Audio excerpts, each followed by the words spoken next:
En la Radio Canaria, La Alpispa, Mercedes Martín.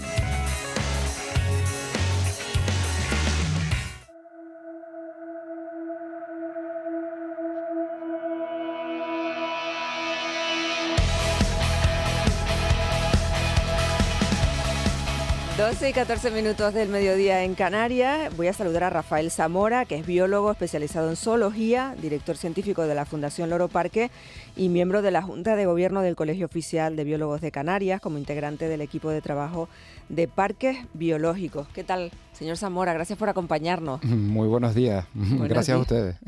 Bueno, le veía sonreír a través de la cámara. Claro, tenemos esta publicidad para luchar contra las cucarachas.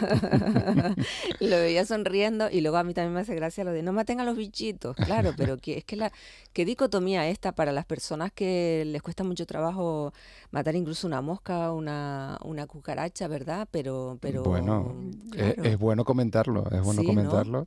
Sí, porque realmente los animales son nuestros amigos hasta que se convierten en una plaga, y la plaga a veces nos puede afectar a la salud, y esa es la prioridad. Entonces, sí tenemos que valorar la vida, que un insecto vale tanto como puede ser un oso panda. A veces de eso no nos damos cuenta, es importante, pero cuando afecta ya a la supervivencia humana y tener problemas, ahí hay que actuar porque no queda más remedio. Y eso es la biología, ¿no? La vida y la muerte están juntas. Está siempre ahí, hay que pensar en eso, ¿no? Cuando vayamos a matar la cucaracha, pensar que no nos queda más remedio que matarla. Sí, nos podemos enfermar fácilmente, nuestros animales, nuestras mascotas, con quien convivimos, e incluso lo que comemos puede estar contaminado por estas plagas. Y cuando vamos a la selva, a veces que nos tocan proyectos en donde hablamos con los indígenas, nos dicen, claro, es que aquí no podemos parar los mosquitos, no podemos parar lo que nos rodea, y lo que hacemos es mantenerlo a raya fuera del poblado. Lo mismo hacemos en las ciudades, en nuestra jaula protectora, donde estamos a salvo, ¿no? de enfermedades graves. Claro, bueno, pues pensaremos en eso cuando nos dé el remordimiento, el sentimiento de culpa por matar un mosquito, una mosca, una cucaracha, al que le ocurra, al que le da igual y incluso sonríe, lo pasa bien, pues mira, ahí también tienen ese recurso. Lo hemos invitado para hablar de cómo se ponen los nombres a las especies, claro, porque nos ha llamado la atención que ahí parece que incluso debate, curioso, llamativo, cuando se utilizan nombres de personas para nombrar especies animales. Esta era la excusa por la que lo hemos llamado, pero claro, hablaremos de muchos asuntos con usted porque sabe mucho de estas cuestiones y de otras, como he hecho ahora al principio. El caso es que vamos a empezar por cómo se nombran los animales. ¿Qué método, qué sistema se utiliza para nombrar las especies? Cuando vemos esos nombres en latín, luego el nombre común, ¿cuántos cantidad de diferentes nombres puede tener una especie animal? Bueno, la nomenclatura que utilizamos la venimos utilizando desde que alguien se preocupó en darle nombre a las especies que nos rodean, y ahí estamos hablando de animales, de plantas, de todo, ¿no? Ahí el señor Linneo, que era un médico, se interesó mucho por la botánica y se dio cuenta de que hacía falta un nombre universal. Entonces se le dieron, vamos a decir, nombre y apellido. Lo voy a explicar muy llanamente porque los espinajos latinos son a veces complicados y le huimos, ¿no? Pero es interesante porque el nombre es lo que da el género a la especie, el nombre, y el apellido es la especie en sí. Que sea universal es muy importante. Les diría que en mi día a día, desde hace muchos años, más de 30 años, trabajo con nombres científicos con personas de todo el mundo, y da una fluidez para poder trabajar que es imprescindible, y simplemente hay que verlo así. Con los habitantes que van en esta nave en donde estamos, en el planeta Tierra, es bonito conocer todo lo que nos rodea. O sea, yo miro ahora por la ventana aquí en los estudios y veo pues los laureles de Indias, pues tienen un nombre científico, y ese nombre científico me va a permitir saltarme los cambios que hayan en todas partes del mundo. Un alemán le va a dar un nombre, un inglés le va a dar otro, y hay veces que no coinciden para nada en una traducción, sino que le han dado un nombre. Y con las especies que están en Sudamérica, por ejemplo, pasa mucho que el nombre en español, el nombre hispano, no coincide para nada con el lenguaje de los indígenas o el lenguaje tupí inicial en Brasil o en partes del norte de Sudamérica, que es muy interesante, que le dan nombres que son hispanos, están en castellanos, pero describen muy bien la especie y no tiene nada que ver con lo que se han nombrado los científicos en Europa. Por eso el nombre científico hay que respetarlo y es una herramienta muy, muy útil, mucho. Díganos un ejemplo de esa diferencia de nomenclatura, yo qué sé, un pájaro que Vamos a uno fácil, vamos a ir a un perro. Un perro que lo vemos aquí en Santa Cruz y en las islas vemos muchos, ¿no? Venga. Y nos definen mucho como las Islas Canarias, que son los canes.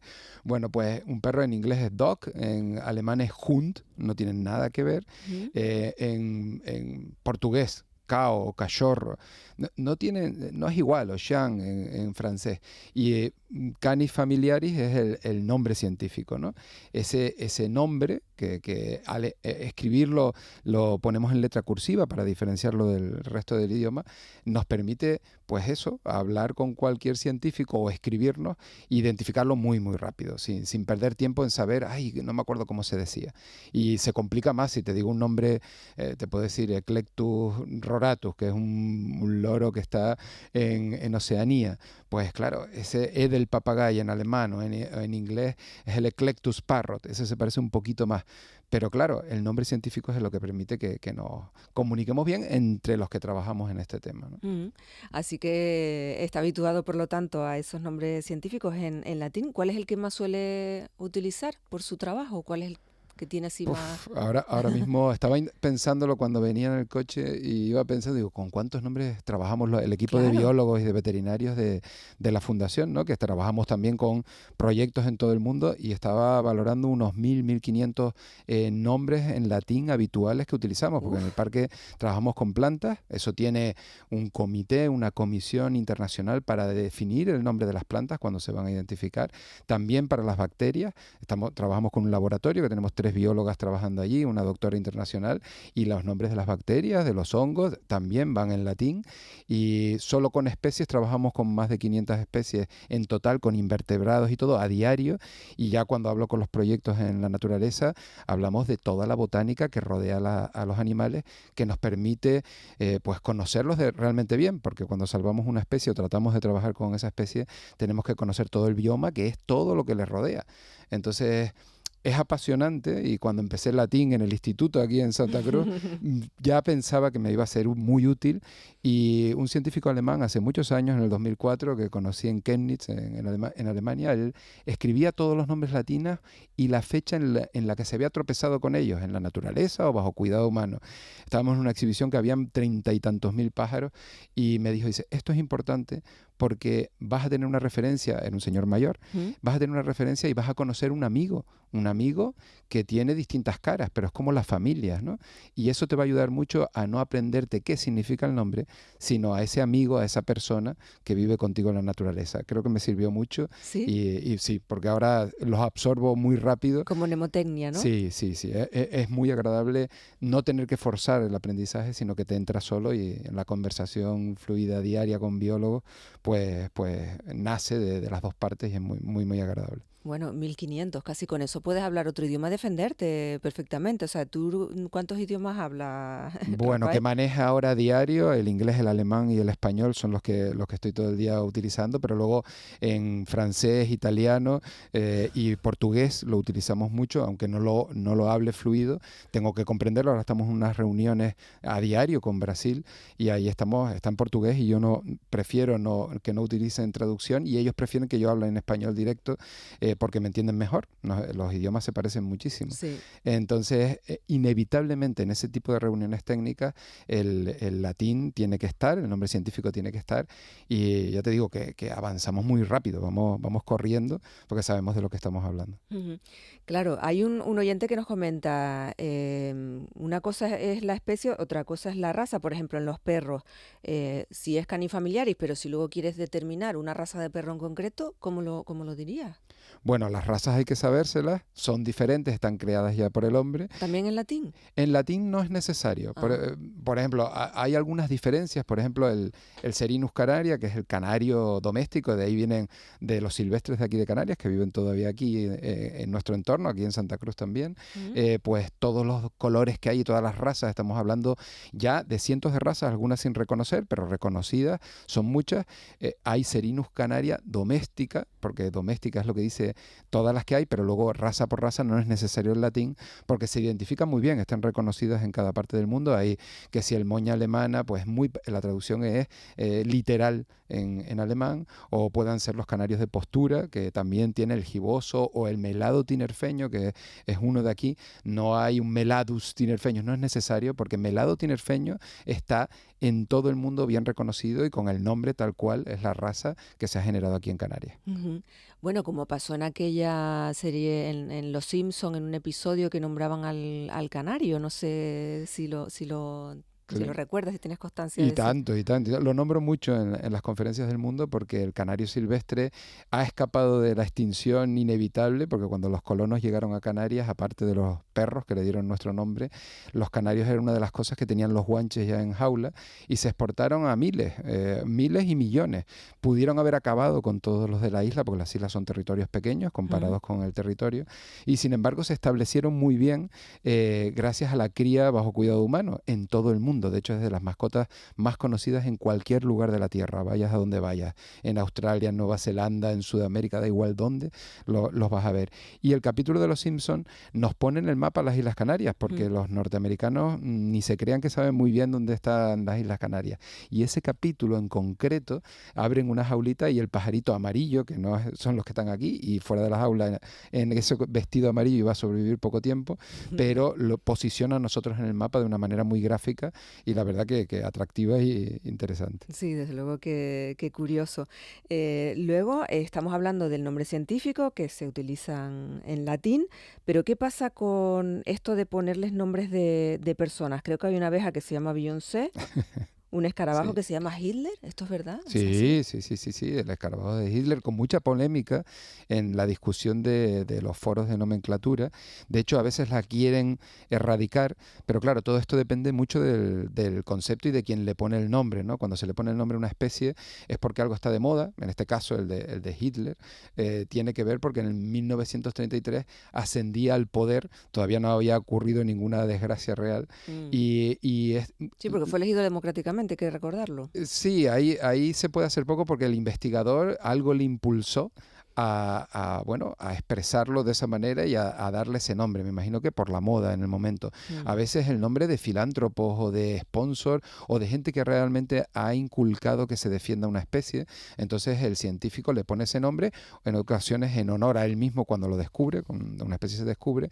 Y es verdad que los cambios a veces son muy complicados porque es como si ahora el escarabajo, el coche de la Sí. marca de todos conocida, si ahora lo fuéramos a cambiar, que también procede de cuando el dictador después quiso en un principio poner el coche del pueblo para todo el mundo. En todas las partes del mundo el Beetle, el escarabajo, es el nombre normal para ese coche y que sigue todavía con no tendría sentido decir ahora que no se le llame el escarabajo porque viene del origen que viene, ¿no? No tiene mucho sentido.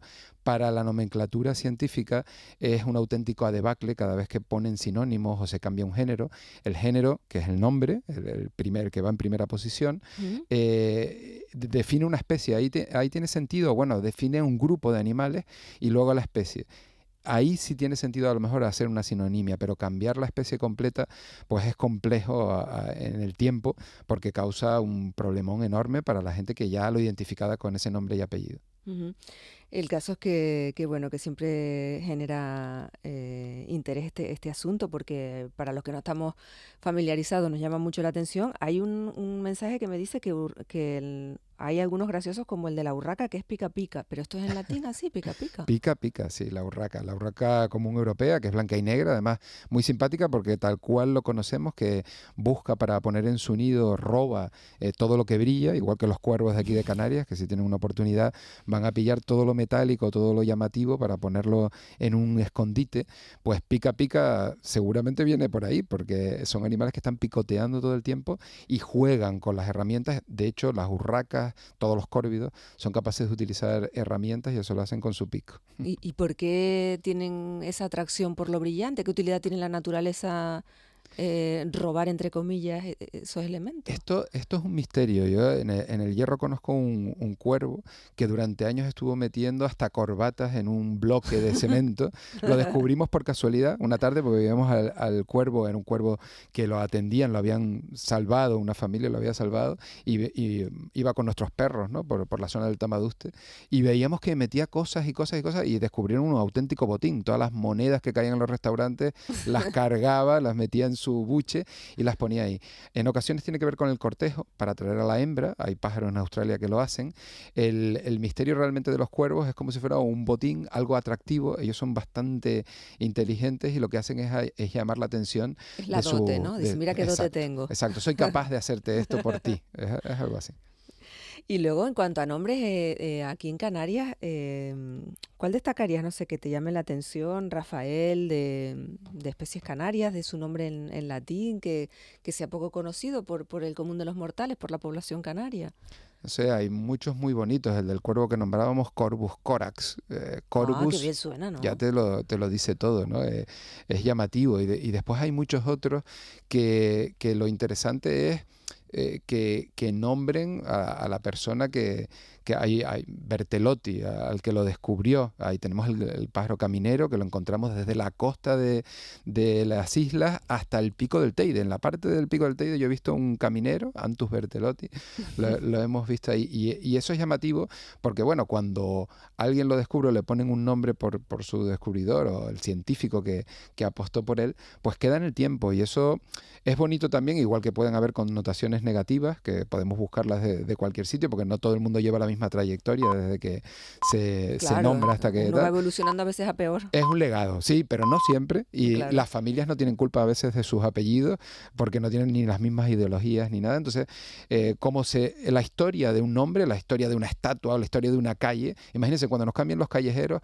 lo problemático que es para todos los que viven en un sitio acostumbrarse a una nueva calle. No te acuerdas. Entonces, a veces la historia, lo que hay es que contarla bien, de forma didáctica y de forma amena, para que la gente entienda el porqué y, bueno, entender las connotaciones positivas y negativas. Y yo creo que es una forma más sensata de intentar cambiar los nombres. Uh-huh. Ya para terminar, claro, este programa se llama La Alpispa. No sé si Sí. le pongo en un aprieto con este pajarito. Motacilla cinerea, es un nombre Motacilla, precioso, pues cinerea mucho. por la parte gris, y no sabes si la alpispa, la lavandera, la llaman también, Sí. mueve su cola como si estuviera lavando la ropa.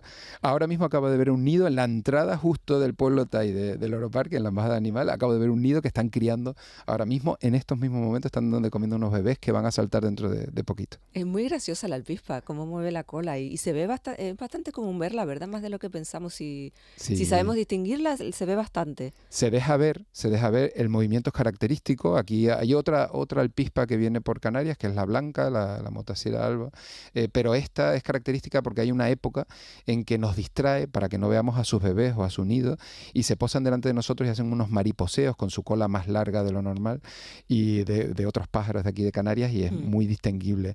La alpispa es una alcahueta, es una que nos cuenta las cosas, nos las cuenta muy bien, cuenta bastante de la primavera, o sea que el nombre del programa tiene mucho sentido. Desde luego que sí, porque aquí somos bastante alcahuetas para llevar toda la información por Canarias y de todo lo que se mueve por las islas, que nuestros oyentes estén al tanto.